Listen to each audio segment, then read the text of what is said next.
Ceder la carga. Grabar al subconsciente. En el momento en el que los seres humanos llegan a conocer su propio poder y el proceso de su mente, su mayor deseo es encontrar la forma más sencilla y rápida que les permita impresionar a su subconsciente a través de la idea del bien, ya que un conocimiento muy razonado de la verdad no les daría resultados. Personalmente he aprendido que la forma más sencilla es ceder la carga. Un metafísico hace mucho tiempo explicaba sobre este punto lo siguiente: lo que provoca que las cosas tengan peso en la naturaleza, sea esto lo que fuere, es la ley de la gravitación universal. Si fuéramos capaces de llevar una gran masa rocosa a una gran altura, fuera del planeta, dejaría de tener peso. Y justamente eso era lo que Jesucristo entendía cuando dijo: mi yugo es suave y ligera mi carga. Había superado la vibración del mundo y se movía en la cuarta dimensión, donde todo es perfección, obtención, vida y felicidad. Él dijo: venid a mí, vosotros que sufrís y que tenéis problemas, y yo os daré el reposo. Y añadió: tomad mi yugo, pues mi yugo es suave y ligera mi carga. En el Salmo 55, versículo 22, se lee de la siguiente manera: descarga en el Señor tu peso. Muchos pasajes de la Biblia declaran que la lucha es la lucha de Dios, y de cierta forma la de los seres humanos, y que éstos tendrán que mantenerse siempre tranquilos y aguardar la liberación del Señor. Esto demuestra con toda claridad que es en el superconsciente, Cristo en nosotros, donde se lleva a cabo la batalla para que el ser humano se vea aliviado de sus cargas. Entonces vemos que éste infringe la ley llevando su carga, pues esa carga es un pensamiento o un estado negativo, y ese pensamiento, ese estado, tiene su auténtico origen en el subconsciente. Llegar a dirigir el subconsciente por medio de la conciencia, es decir, por la razón, aparentemente es imposible, pues la razón, el intelecto, se encuentra muy limitada por sus conceptos y está llena de desconfianza y temores. La postura científica consiste en poner la carga sobre el superconsciente, Cristo en nosotros, donde se transforma en luz, o bien acaba por esfumarse para retornar a su nada inicial. Cierta persona que necesitaba urgentemente dinero hizo la siguiente afirmación: yo cedo esta carga a Cristo, que está en mí, y de esa forma voy al encuentro de la fortuna. Su carga era una condición de temor y pobreza, pero la persona que la cede a Cristo, el superconsciente, llena su subconsciente de confianza y riqueza, lo que da como resultado un enorme bienestar.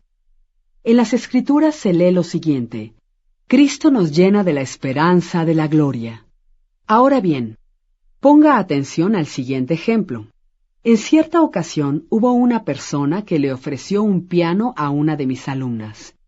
Sin embargo, mi alumna no tenía un lugar apropiado para colocarlo en su pequeño estudio. Su única opción era deshacerse de su viejo piano.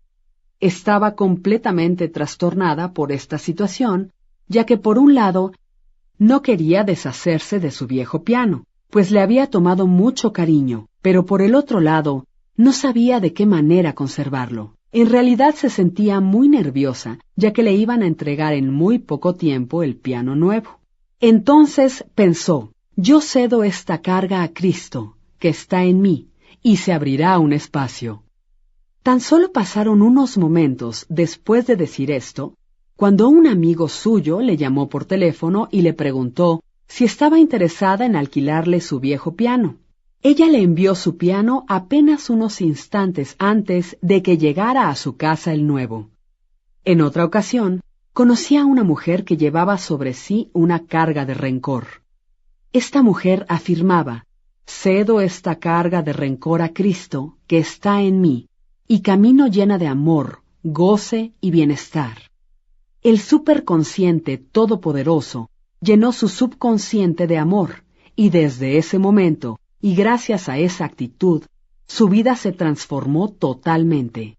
Durante años, ese rencor la había aprisionado en un estado de zozobra que tenía atrapada su alma, el subconsciente.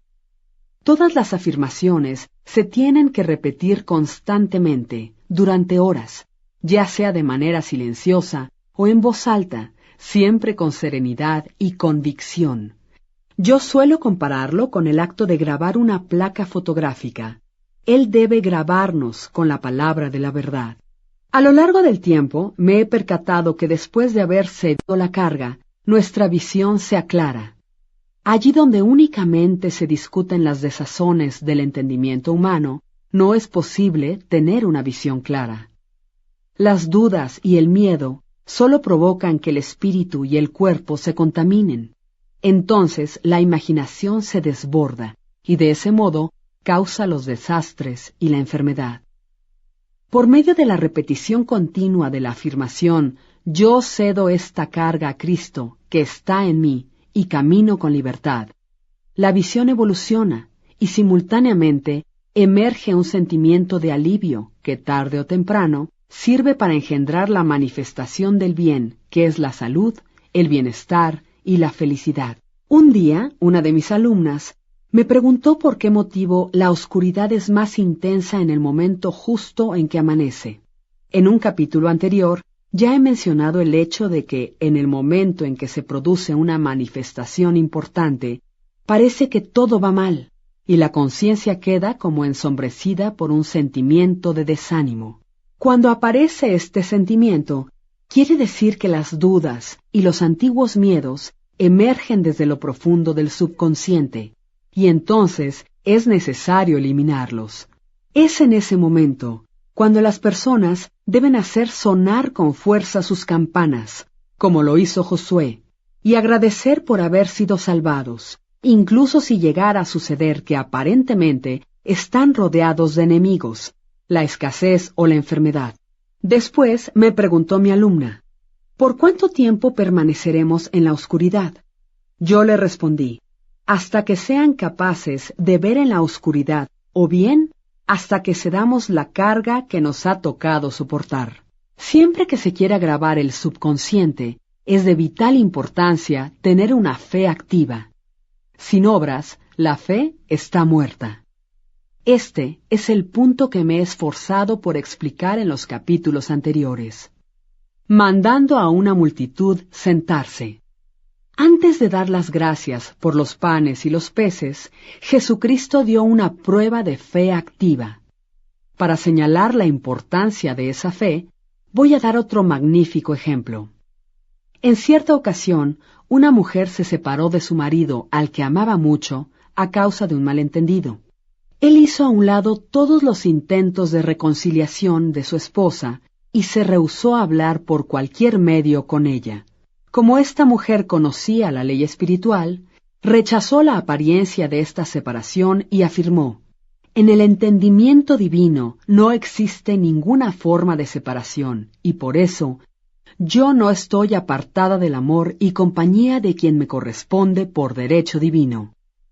Todos los días colocaba en la mesa los cubiertos de su marido, como testimonio inapelable de una fe activa, grabando de esa manera en su subconsciente la idea de su regreso.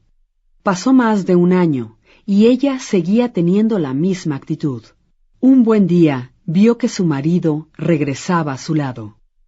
Continuamente el subconsciente es grabado o impresionado por la música, pues la música es parte de la cuarta dimensión, libera el alma, realiza milagros y nos facilita su ejecución.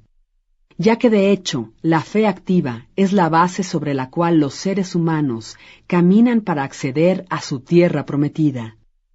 Una amiga mía enciende todos los días su aparato de música con esta idea. De esa manera, se coloca en un estado de perfecta armonía y libera su imaginación. Otra persona a la que conozco muy bien acostumbra bailar mientras hace sus afirmaciones. El ritmo y la armonía de la música, así como de sus movimientos, hacen que sus palabras tengan una fuerza tremenda. Asimismo, Es beneficioso que el estudiante recuerde no desaprovechar los pequeños sucesos cotidianos. Antes de una manifestación, sin lugar a dudas, las señales de tierra se presentan. Cristóbal Colón vio pájaros que llevaban una ramita en su pico antes de llegar a América, lo cual fue una señal irrefutable de que la tierra estaba muy cerca. Ahora bien, sucede lo mismo cuando se produce una manifestación. Lo que pasa es que frecuentemente los estudiantes se confunden, toman las señales por la manifestación misma y luego se sienten defraudados. Por ejemplo, una mujer había pronunciado la palabra solicitando una vajilla. Poco después, una amiga le regaló un plato bastante viejo y usado. Esta mujer vino a verme y me dijo: yo solicité una vajilla y lo único que recibí fue un plato viejo. Este plato viejo, le dije, solo es una señal de tierra. Su vajilla viene en camino. Piense que es como la historia de los pájaros y las ramitas de Colón. Y efectivamente, poco tiempo después, esta mujer recibió la vajilla que quería. Hacer ver constantemente graba el subconsciente. Si vestimos como ricos, si nos sentimos llenos de éxito, a su debido tiempo lo cosecharemos. Los niños regularmente simulan ser. Pues bien, si uno no se vuelve como un niño pequeño, no ingresará en el reino de los cielos. En una ocasión, conocí a una mujer joven y pobre, pero que no lo parecía. Se ganaba el sustento trabajando en la casa de unos amigos ricos, y recibía por ello una paga muy modesta. Sus amigos constantemente le hablaban de los excesivos gastos que tenían y le sugerían ahorrar. Con todo, ella no se ponía a ahorrar y gastaba todo su dinero en frivolidades, ya fuera un sombrero o un regalo. De esa forma, vivía en su propio mundo lleno de encanto. Sus pensamientos siempre estaban colocados en finas prendas de vestir, en cosas bellas, pero nunca tenía celos de otros. Vivía sumergida en un maravilloso y solitario mundo, en el que las riquezas le parecían verdaderas. Al poco tiempo se casó con un hombre muy adinerado y todas las cosas bellas con las que había soñado acabaron por concretarse. No estoy muy segura de si su esposo fue escogido por la selección divina, pero lo cierto es que la riqueza se manifestó vigorosamente en su vida como resultado de su propia imaginación, que sólo se concentraba en la riqueza. Para aquella persona que no aleja de su subconsciente todo temor o duda, no hay paz ni felicidad. El miedo es una fuerza encauzada erróneamente que debe volverse y transformarse en fe. Jesucristo dijo: ¿por qué temes, hombre de poca fe? Para aquel que cree, todo es posible. En otra ocasión, una de mis alumnas me preguntó: ¿cómo puedo eliminar el miedo? Yo le dije: haciéndole frente a lo que la espanta. La valentía del león se fundamenta en vuestro miedo. Enfrentemos al león y el miedo se irá. Tratemos de huir de él y nos perseguirá. En los capítulos anteriores expliqué cómo desaparece el león de la pobreza cuando las personas usan su dinero sin ningún miedo, demostrando de esa forma que Dios nunca fallaba, ya que era su sustento y abundancia. Muchísimos de mis alumnos se liberaron de las garras de la pobreza y en estos momentos están en la abundancia. Todo gracias a que lograron perder el miedo a gastar. El subconsciente se graba muy bien gracias a esta verdad de Dios, que es a la vez regalo y donante. Así, si nosotros estamos unidos a Dios, significa que estamos unidos al regalo. Aquí hay una extraordinaria afirmación. Agradezco a Dios el donante, por Dios el regalo. A causa de sus pensamientos de ausencia y necesidad, los seres humanos durante mucho tiempo han estado separados del bien y de sus recursos reales, hasta el punto en que hace falta utilizar explosivos para eliminar esas ideas equivocadas del subconsciente.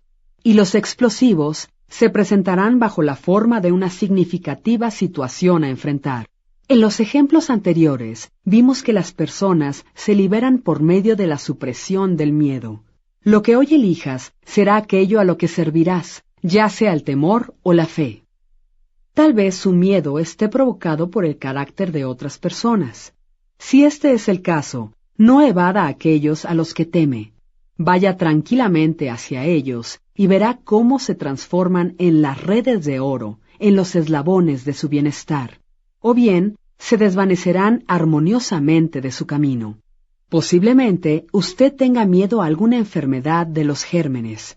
Aprenda a ser indiferente a los peligros de infección y se sentirá inmune. Y efectivamente, no es posible contaminarse de nada, a menos que su vibración se encuentre en el mismo nivel que la de los gérmenes y el temor, pues igualan al ser humano a su mismo nivel. No obstante, es importante que quede bien claro que los gérmenes que transmiten la enfermedad son causados por la razón humana, pues todo pensamiento toma forma de algo. En el superconsciente, el entendimiento divino, los gérmenes no existen. Son el producto de la pueril imaginación de los seres humanos. La liberación del ser humano se presentará en un abrir y cerrar de ojos, y en ese momento se dará cuenta de que el mal se ve despojado de sus poderes. En la cuarta dimensión, el mundo material se esfumará y el mundo de las maravillas surgirá enseguida. Y yo vi un cielo nuevo y una tierra nueva, y no habrá más muerte, ni tristeza, ni lágrimas, ni dolores, pues las cosas pasadas se irán. El amor. Toda persona que habita en este planeta siempre está iniciándose en el amor. Os doy un nuevo mandamiento, que os améis los unos a los otros. Ouspensky afirmó en su libro Tertium Organum que el amor es un fenómeno universal que le abre a los seres humanos la puerta a la cuarta dimensión, que es el mundo de las maravillas. El auténtico amor es desinteresado y está libre de todo temor. Sin pedir nada a cambio, se vierte sobre el objeto de su cariño. Su felicidad radica en la alegría de dar. El amor es Dios, que se manifiesta con la poderosa energía magnética del universo. El amor libre de todo egoísmo, el puro, atrae aquello mismo que le corresponde, no desea ni pide nada. Ninguna persona tiene, por así decirlo, ni siquiera una remota idea de lo que es el auténtico amor. El ser humano es egoísta, autoritario y cobarde en sus afectos, y por estas razones suele perder a la persona que ama. El peor enemigo del amor son los celos, pues con ellos la imaginación se enciende y empuja al ser amado hacia otro. Por eso, y sin lugar a dudas, este tipo de miedos confunden la realidad si no se pueden anular adecuadamente. Una joven mujer totalmente desconsolada vino a verme y me dijo que el hombre al que ella amaba la había dejado por otra, además de decirle que jamás quiso contraer matrimonio con ella. Aquella mujer estaba llena de celos y resentimiento, y me dijo que esperaba que este hombre sufriera tanto como ella estaba sufriendo, y añadió, ¿cómo pudo abandonar a alguien que lo amaba tanto? Entonces le dije, en realidad usted no lo amaba, lo odiaba, y añadí, si antes no se da, jamás se podrá recibir. Dé un amor perfecto y tendrá un amor perfecto. Aproveche este momento para perfeccionarse. Dé un amor perfecto, sin egoísmos, sin pedir nada a cambio. No lo juzgue, ni le imponga nada, y donde quiera que esté, envíele bendiciones. De ninguna manera, respondió ella. Yo no lo bendeciré, a menos que sepa dónde está. De acuerdo, le dije. Eso quiere decir que lo que usted siente no es verdadero amor. Cuando sepa lo que es el verdadero amor, éste le será dado por ese hombre, o bien por otro que será su igual, ya que es posible que este hombre no sea su elección divina. Si es así, usted no lo amará más. De la misma forma que usted es una con Dios, Es una con el amor que le corresponde por derecho divino. Pasaron varios meses y las cosas continuaron como estaban. Pero mientras tanto, esta mujer seguía trabajando meticulosamente sobre ella misma. Yo le dije, cuando la crueldad que hay en usted desaparezca, él también dejará de ser cruel, pues usted atrae este sentimiento negativo por sus propias emociones. Después, le hablé sobre una hermandad de la India en la que sus miembros jamás dicen buenos días, sino que utilizan la expresión yo saludo a la divinidad que existe en usted. Ellos saludan a la divinidad que reside en todos los seres humanos y en los animales de la selva, que nunca les causan ningún daño, ya que los miembros de esta hermandad piensan que Dios se encuentra en todo ser vivo. Luego dije, salude a la divinidad que reside en ese hombre y repita conmigo, solo veo su ser divino, lo veo tal y como lo ve Dios, perfecto, hecho a su imagen y semejanza.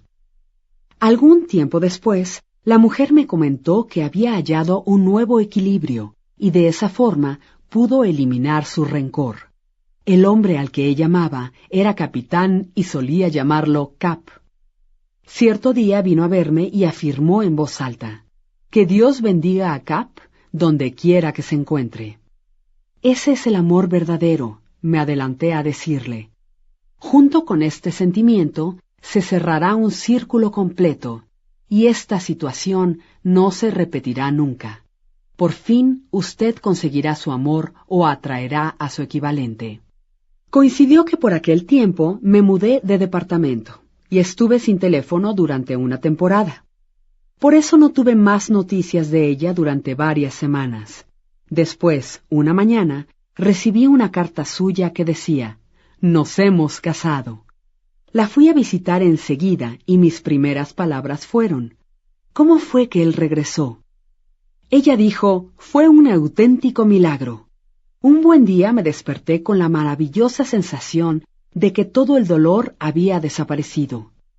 Esa misma noche lo encontré y me propuso matrimonio. Nos casamos una semana después. Nunca había visto a un hombre tan enamorado. Hay un viejo adagio que dice, ningún hombre es tu enemigo, ningún hombre es tu amigo. Todos los hombres son tus propios maestros. Es preciso no ser egoísta y tomar de cada persona lo que tenga que enseñarnos. Resumiendo, cuando aprendamos las lecciones, alcanzaremos la libertad. Ese hombre le enseñó a esa mujer lo que era sentir un amor desinteresado por alguien, y que tarde o temprano conocerá. Para que los seres humanos se desarrollen completamente, no es necesario que sufran. El sufrimiento es el resultado al desobedecer la ley espiritual. Sin embargo, son pocas las personas que pueden despertar sin sufrimiento del sueño del alma. Cuando la gente se siente dichosa, se vuelve generalmente egoísta y automáticamente la ley del karma comienza a trabajar. Inmediatamente las personas comienzan a tener pérdidas porque les falta la capacidad de ser autocríticas. Una conocida mía tenía un esposo encantador, y pese a eso ella solía decir, no tengo nada que reprocharle a mi marido. Sin embargo, no me agrada el matrimonio. La vida conyugal no me llama la atención. Esta mujer tenía otros intereses. Difícilmente recordaba que estaba casada. Únicamente se acordaba de su esposo cuando lo veía. Un buen día, él le dijo que estaba enamorado de otra mujer y que por eso había decidido abandonarla. Desconsolada y llena de dolor, vino a verme de inmediato. Precisamente esto es el resultado de la forma en que ha empleado la palabra, le dije. Afirmó muy claramente que no le gustaba la vida matrimonial. En consecuencia, su subconsciente trabajó para liberarla. Así es, admitió ella. Ahora lo entiendo. Ya que uno consigue lo que desea, después no hace otra cosa más que lamentarse. No pasó mucho tiempo antes de que aceptara esta situación, pues entendió que ella y su esposo eran más felices separados. En el momento en que una mujer se vuelve indiferente o constantemente reprocha a su esposo, deja de ser una inspiración para él, y éste, despojado de la felicidad de los primeros días de su unión, se siente abandonado y desdichado. Cierta ocasión un hombre abatido, desdichado y pobre vino a verme. Su mujer, que sentía inclinación por las ciencias de los números, había realizado un estudio sobre un tema numérico, y el resultado de dicho estudio no era propicio para este hombre, y me explicó: mi mujer me dijo que jamás llegaré a ningún sitio porque soy un 2. Entonces le dije: el resultado de dicho estudio me tiene sin el menor cuidado. Usted es una idea perfecta del entendimiento divino, y nosotros le solicitaremos todo el éxito y prosperidad que le corresponden de acuerdo con lo establecido por la inteligencia infinita. En tan solo unas cuantas semanas, este hombre se encontraba en una situación inmejorable, y 1 o 2 años después alcanzó un éxito fabuloso como hombre de letras. Nadie puede alcanzar el éxito en los negocios si no los ama. El lienzo en el que el pintor trabaja por amor al arte es el más hermoso de todos. Las cosas que solo sirven para hacer hervir la olla, siempre hay que desaconsejarlas. Nadie puede atraer el dinero si lo repudia. Muchas personas que no pueden salir de su pobreza dicen: no me importa el dinero, yo no tengo ningún respeto por los que lo tienen. Y esta es la razón por la cual una gran cantidad de artistas son pobres, porque desprecian el dinero y entonces éste se aparta de su camino. Recuerdo que una vez escuché que un artista le decía a otro: ese es un artista que no vale, pues tiene una enorme cuenta en el banco. Esta actitud mental es lo que aleja a las personas de sus riquezas. Para atraer alguna cosa, sin importar lo que sea, es preciso estar en armonía con ella. El dinero es una manifestación de Dios, que nos libra de las carencias y las limitaciones, pero tiene que estar en constante circulación y ser empleado adecuadamente. Acaparar y ahorrar atraen resultados muy desagradables. Sin embargo, esto no quiere decir que no se puedan tener propiedades, terrenos, acciones y préstamos, ya que los graneros de los justos siempre estarán repletos. Pero no debemos guardar el dinero si se nos presenta alguna ocasión para usarlo, o si lo necesitáramos para algo.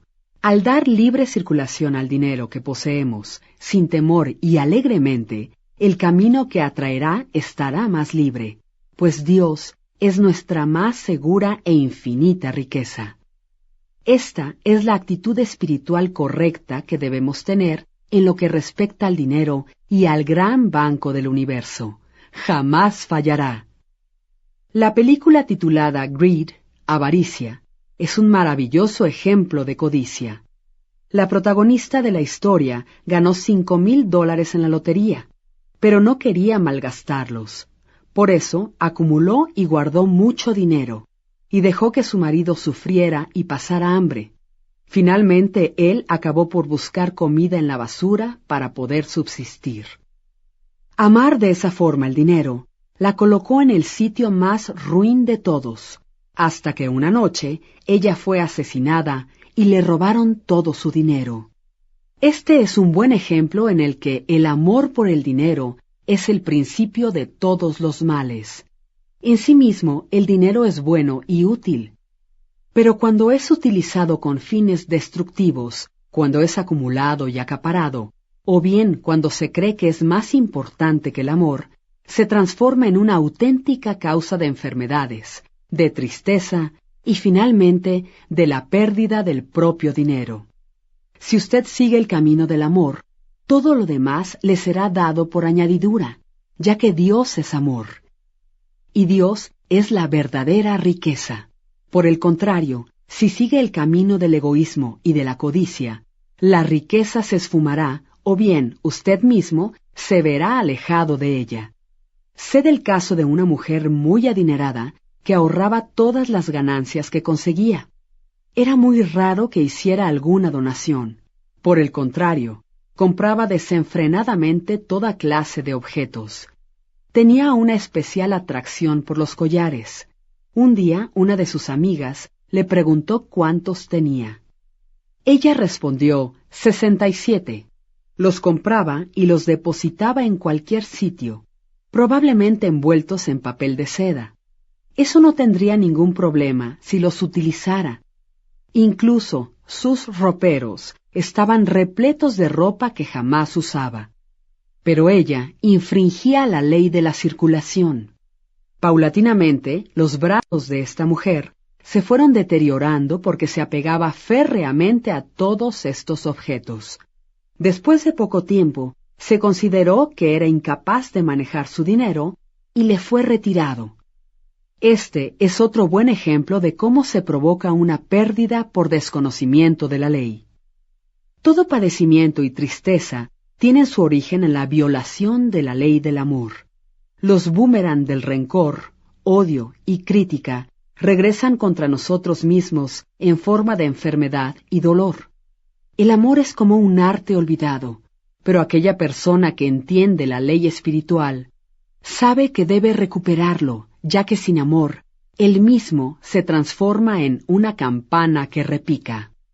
Por ejemplo, una de mis alumnas trabajó conmigo durante muchos meses para liberar su consciente del resentimiento. Logró llegar hasta un punto en el que solo odiaba a una sola persona. Liberarla completamente era algo muy difícil de conseguir. No obstante, y de forma gradual, mi alumna fue encontrando el equilibrio y la armonía que necesitaba. Y un día, todos sus resentimientos se esfumaron. Ese día ella llegó totalmente feliz a mi casa y dijo: «Usted no tiene idea de lo que me ha sucedido. La persona a la que yo odiaba tanto me dijo algo muy desagradable, y en vez de dejarme llevar por mi enojo, me mostré amable y llena de amor. Entonces, ella me ofreció disculpas y fue totalmente encantadora conmigo.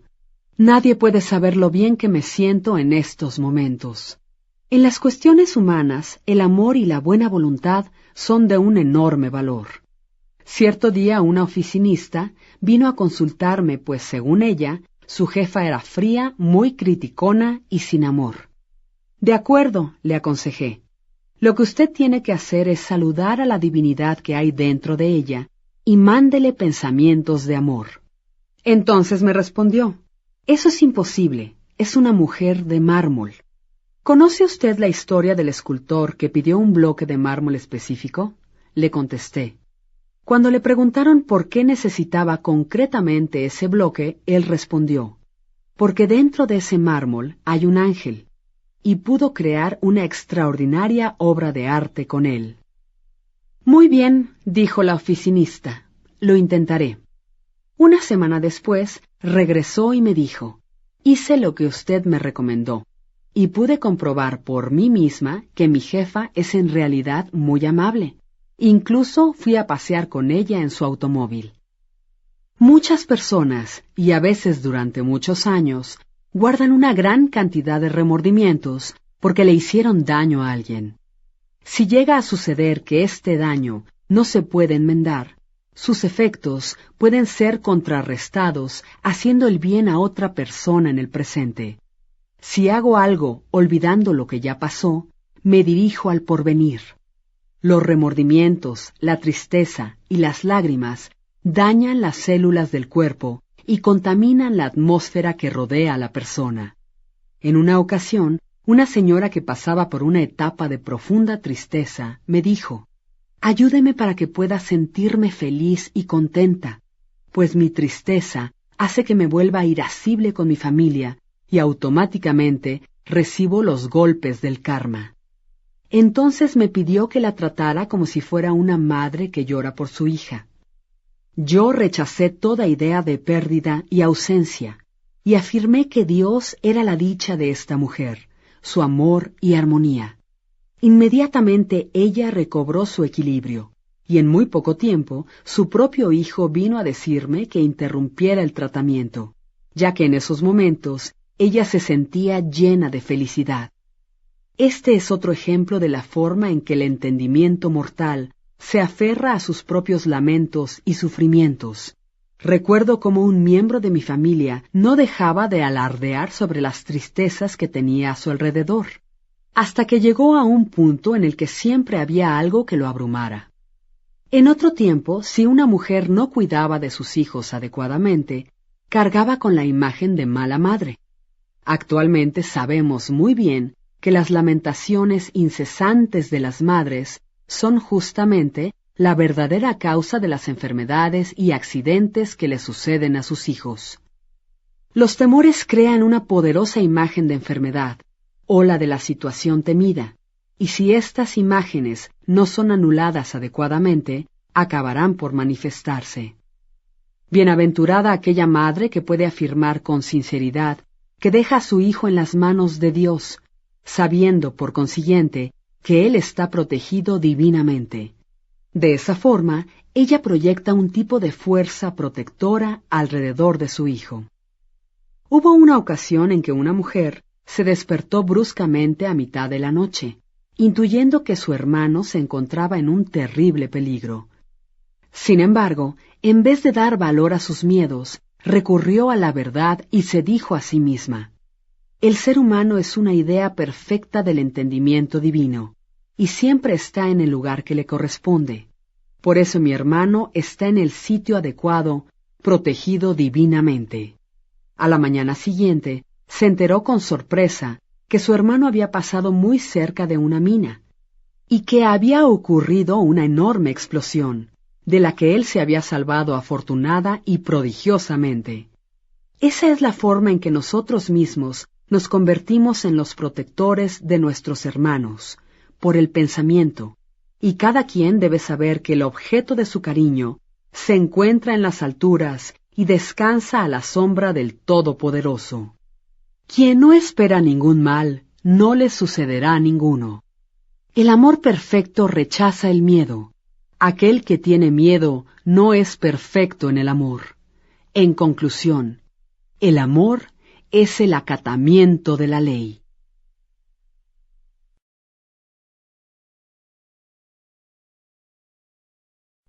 Presentimiento. Dirección. En cualquier camino que tomes, reconócele y él te guiará. Para aquella persona que entiende el poder de su palabra y que sigue los consejos de sus presentimientos o intuiciones, no hay nada que no sea posible. Por medio de la palabra, hace que las fuerzas invisibles se accionen y puede regenerar su cuerpo y cambiar sus negocios. Por esa razón, es de vital importancia elegir las palabras adecuadas, decretos y afirmaciones que vamos a proyectar en lo invisible. Quien se dedica al estudio de la ley espiritual sabe que Dios es su bienestar, que la abundancia divina responde a todas las peticiones y que la palabra le permite emerger. Solicitad y recibiréis. Los seres humanos tienen que dar el primer paso. Acércate a Dios y Él se acercará a ti. Cuando alguien me pregunta qué es lo que se tiene que hacer para que algo se manifieste, le respondo: pronuncie la palabra adecuada y no haga nada hasta que tenga una dirección concreta. Para esto tiene que pedir una señal, entonces diga: oriéntame, Espíritu Infinito, hazme saber si existe algo que tenga que hacer. La respuesta llegará en forma de presentimiento, el consejo de alguien, quizá entre las páginas de un libro, etc. Muchas veces las respuestas resultan sorprendentes en cuanto a su precisión. Por ejemplo, una mujer quería obtener una enorme cantidad de dinero. Ella pronunció las siguientes palabras: Espíritu Infinito, despeja el camino que traerá hacia mí la abundancia, que todo lo que me corresponde por derecho divino aparezca en el acto con exuberancia. Luego añadió: dame una indicación precisa, hazme saber de cualquier cosa que yo necesite hacer. Enseguida apareció en su cabeza este pensamiento: dale a cierta amiga, que le había ayudado espiritualmente, $100. Pero tuvo otro que le decía: espera a recibir otra indicación antes de hacerlo. Esperó y entonces, en ese mismo día, encontró a una conocida que, en el curso de una conversación, le contó: «Hoy he dado $1 a una persona. Para mí es lo mismo que si usted hubiera dado 100». Esta era una buena indicación. Ella estaba segura de que tenía razón en lo de dar los $100. Esta donación se reveló como un empleo excelente, pues poco tiempo después le llegó de una manera sorprendente y extraordinaria una suma grande de dinero. Dar es lo que abre la puerta para recibir. Para crear una verdadera actividad en los asuntos financieros, hay que dar. El diezmo, es decir, la ofrenda de la 10ª parte de los ingresos, es una vieja costumbre judía que jamás ha dejado de suscitar la abundancia. Son muchos los que, entre los más ricos de este país, tienen la costumbre de ofrecer el diezmo. No conozco ninguna otra inversión mejor que esta. Recuperamos esta 10ª parte bendecida y multiplicada. Pero la donación deberá ser hecha con amor y alegría, pues Dios ama al dador alegre. Las facturas deben ser pagadas voluntariamente. Todo dinero debe ser entregado sin miedo y será acompañado por una bendición. Esta actitud de espíritu convierte al hombre en dueño del dinero, que entonces se convierte en su servidor, y la palabra que pronuncia abre las vastas reservas de la riqueza. Es el hombre mismo quien, debido a su visión limitada, limita su abundancia. A veces un estudiante que ha logrado una gran realización de riqueza tiene miedo de actuar. La visión y la acción deben caminar juntas, como en el caso del señor que deseaba comprar el abrigo de piel. Una consultante vino a pedirme que pronunciara la palabra en favor de una situación determinada. Yo le dije: «Espíritu infinito, abre la vía para la situación que convenga a esta persona».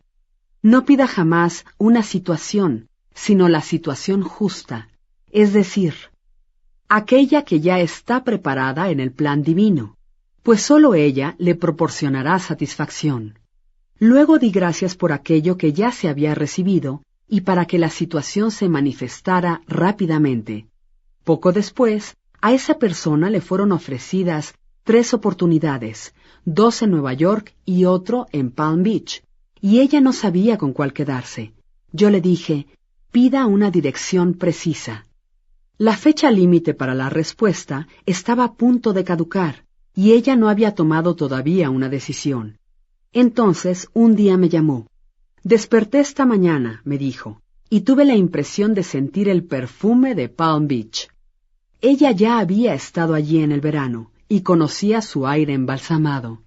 «En tal caso», le respondí, «ahí tiene con seguridad la indicación que tanto esperaba». Así pues, aceptó lo que le ofrecieron, la cual, a su vez, le fue extremadamente favorable, en consonancia con las directrices que surgieron en un momento inesperado. Un día caminaba por la calle cuando súbitamente quise dirigirme a una determinada panadería que se encontraba un poco lejos de donde me hallaba en aquel momento. La razón me decía: «No hay nada en esta panadería que puedas necesitar». Sin embargo, decidí no ponerme a razonar y fui para allá. Cuando llegué, observé a mi alrededor que me pareció que en realidad no necesitaba nada. Pero de repente encontré a una señora en la que había estado pensando, y que necesitaba una gran ayuda que yo podía ofrecerle. Así pues, cuando se busca una cosa, a menudo se encuentra con otra. La intuición es una facultad espiritual que no tiene explicación, pues no hace más que enseñar el camino. Con frecuencia se recibe una dirección durante un tratamiento. La idea que surge puede parecer incongruente, pero ciertas directrices de Dios son misteriosas. En la jornada de un curso, un buen día me encontraba dedicada a efectuar tratamiento para que cada estudiante recibiera una indicación bien definida. Después del curso, una alumna vino a decirme: «Mientras usted trataba, yo tuve la idea de sacar mis muebles del garage y de alquilar un departamento. Y sin embargo, había acudido a verme por un problema de salud. Yo le dije que si tuviera un hogar, su salud estaría mejor, y añadí: creo que su enfermedad, que es digestiva, proviene del hecho de que usted deja todas sus cosas de lado. La congestión de las cosas provoca la congestión del cuerpo. Usted ha violado la ley de la circulación y su cuerpo paga ahora las consecuencias. Después, di gracias de que el orden divino se hubiera vuelto a restablecer en su espíritu, en su cuerpo y en sus asuntos. No sabemos hasta qué punto los asuntos actúan sobre la salud. Toda enfermedad comporta una correspondencia mental. Una persona puede curarse instantáneamente cuando comprende que su cuerpo es una idea perfecta del entendimiento divino, y en consecuencia, que está sana y es perfecta. Pero si continúa pensando de una manera destructiva, si es avara, si odia, si teme, si condena, la enfermedad se reproducirá. Jesucristo sabía que toda enfermedad proviene del pecado. Después de haber curado a un leproso, le dijo: «Ve y no peques más por temor a que un mal mayor te aflija». Así es, el alma, el subconsciente, debe ser lavada y volverse blanca como la nieve para que la cura sea permanente. Los metafísicos hacen profundos sondeos para descubrir esa clase de correspondencias. Jesucristo dijo: «No juzgues a fin de no ser juzgado». Muchos atraen la enfermedad y la tristeza cuando condenan a los otros. Aquello que el hombre desea para el prójimo, eso es lo que atrae para sí mismo. Una amiga vino a verme llena de cólera y de dolor porque su marido la había abandonado por otra. Mi amiga censuraba a esta mujer y repetía sin parar: ella sabía que él era casado y no tenía el derecho de aceptar los galanteos de él. Yo le respondí: deja ya de condenar a esa mujer. En lugar de eso, bendícela y termina con esta situación, porque si no lo haces, atraerás lo mismo sobre ti. Ella hizo oídos sordos a mis palabras, y 1 o 2 años más tarde, ella misma se enamoró de un hombre casado. Cuando se critica o se condena, es como si el hombre estuviese enchufado a un cable de alta tensión. Lo mínimo que puede esperar es una descarga eléctrica. La indecisión es una piedra, un obstáculo en su camino. Para superarla, repita sin cesar: yo siempre tengo la inspiración directa y tomo rápidamente las buenas decisiones. Estas palabras impresionan el subconsciente y no se tarda en encontrar la actitud alerta y verse despojado de toda duda. Aprendí que puede ser nefasto buscar esta dirección en el plano psíquico, pues en este plano hay numerosos espíritus y no un espíritu único. A medida que el hombre abre su espíritu a la subjetividad, se convierte en blanco de las fuerzas destructivas. El plano psíquico es el resultado del pensamiento mortal, es el plano de las oposiciones. En él recibimos mensajes tanto buenos como malos. La ciencia de los números, los horóscopos, mantienen al hombre en el plano mental o mortal, pues no se ocupan más que de la vía kármica. Conozco a un señor que, según su horóscopo, debería estar muerto desde hace algunos años. Él se encuentra bien y dirige uno de los mayores movimientos de su país para el bien de la humanidad. Para neutralizar una predicción nefasta, hay que poseer una gran fuerza mental. El estudiante debe declarar: toda predicción falsa será inhabilitada. Todo plan que no viene de mi Padre Celeste será eliminado y se disipará. La idea divina se realizará ahora. Sin embargo, si recibimos un buen mensaje, un mensaje que anticipe la felicidad o la fortuna, debemos acogerlo y esperar su realización, lo que contribuirá a producir su manifestación. La voluntad humana debe servir para sostener la voluntad divina. Yo quiero que la voluntad de Dios sea hecha. La voluntad de Dios es conceder a cada uno los deseos legítimos de su corazón, y la voluntad del hombre debe ser empleada para mantener, sin la menor vacilación, una visión que debe ser perfecta.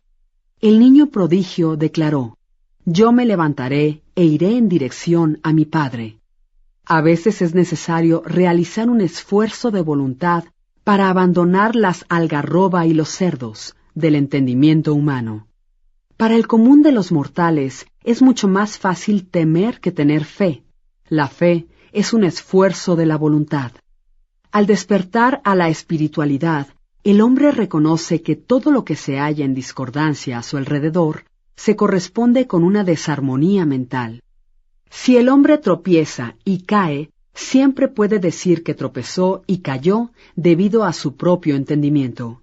Un día, una de mis alumnas salió por la calle, sumida en unos pensamientos en los que se dedicaba a condenar a alguien.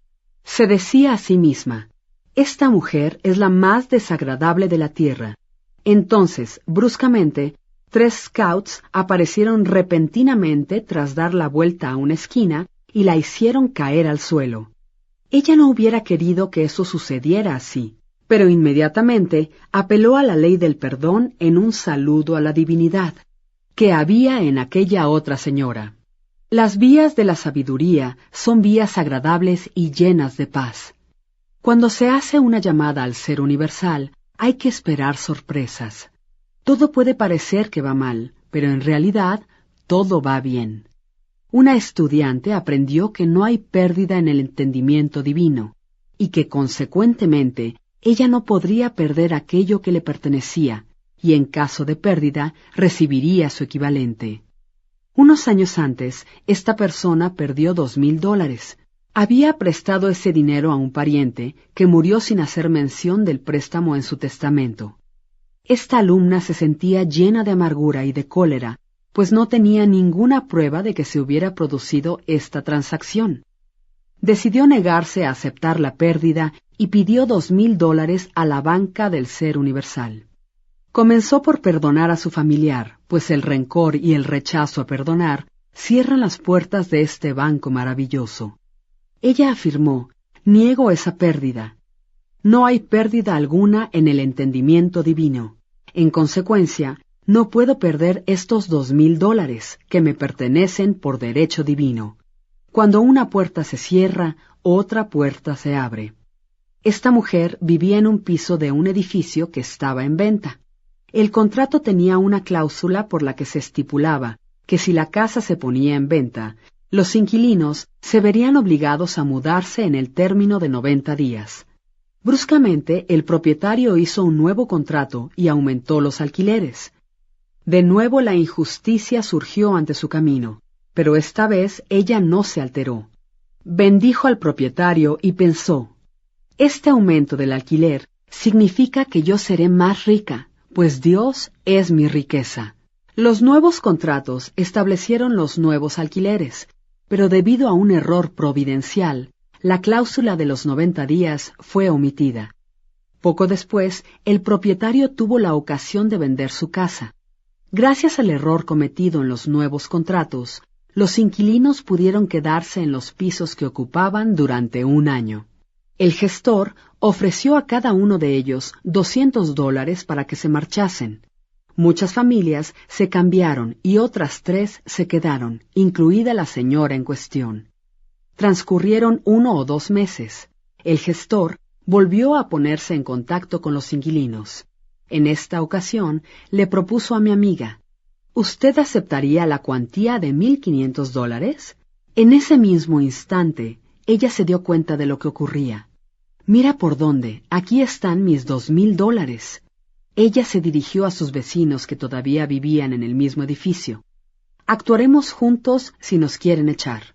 Su dirección consistió, por lo tanto, en consultar con sus vecinos. Ellos declararon: «Si le ha ofrecido a usted $1,500, con seguridad nos darán $2,000 a cada uno». Y así fue. En efecto, ella recibió un cheque de $2,000 a cambio de su marcha. Este hecho es una gran demostración de la ley. La injusticia aparente no pudo sino abrir la puerta a la demostración. Esto demuestra que no hay pérdida y que cuando el hombre actúa según la ley espiritual, obtiene todo aquello que es de él en el gran depósito del bien. Yo te devolveré los años destruidos por las langostas. Las langostas no son más que las dudas, los miedos, los resentimientos y las lágrimas del entendimiento mortal. Por sí solos, estos pensamientos adversos pueden terminar por destrozar al hombre, pues ninguno da al hombre sino él mismo, y nadie le roba sino él mismo. Nosotros estamos aquí para hacer la prueba de Dios y para dar testimonio de la verdad, puesto que solo nosotros podemos demostrar que Dios hace surgir la riqueza de la penuria y la justicia de la injusticia. Ponedme a prueba, dice el Eterno a la muchedumbre, y veréis si no abro para vosotros las compuertas de los cielos, si no derramo sobre vosotros una bendición tal que no tendréis lugar para guardarla. Malaquías 3:10.